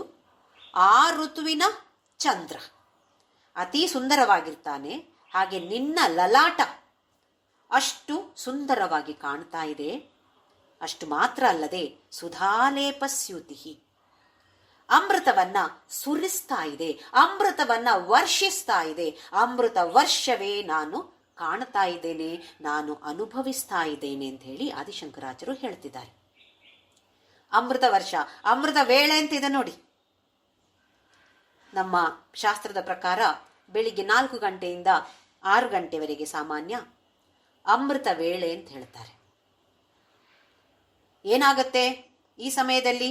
ಈ ಅಮೃತ ವರ್ಷ ಹೇಗೆ ಆಗ್ತಾ ಇದೆಯೋ ಅದೇ ರೀತಿಯ ಅಮೃತ ವರ್ಷ ಇಡೀ ಜಗತ್ತಿನಲ್ಲಿ ಆ ಸಮಯದಲ್ಲಿ ನಡೆಯುತ್ತೆ. ಅಂದ್ರೆ ಆ ಬೆಳಗ್ಗಿನ ಸಮಯದಲ್ಲಿ ಚೈತನ್ಯದ ಹೊನಲು ಆಮೇಲೆ ಕಡಿಮೆ ಆಗುತ್ತೆ. ಅದು ಆ ಸಮಯದಲ್ಲಿ ಬೆಳಿಗ್ಗೆ 4ರಿಂದ 6ರವರೆಗೆ ಚೈತನ್ಯದ ಹೊನಲೇ ಹರಿಯತ್ತೆ. ಹೇಗೆ ಅಂತ ಹೇಳಿದ್ರೆ ಒಂದು ಬರ್ಸ್ಟಿಂಗ್ ವಿತ್ ಎನರ್ಜಿ. ಅದಕ್ಕೋಸ್ಕರ ನಮ್ಮ ಶಾಸ್ತ್ರದ ಪ್ರಕಾರ ಈ ಅಮೃತ ವೇಳೆಗೆ ಹೆಸರು ಬ್ರಹ್ಮ ಮುಹೂರ್ತ.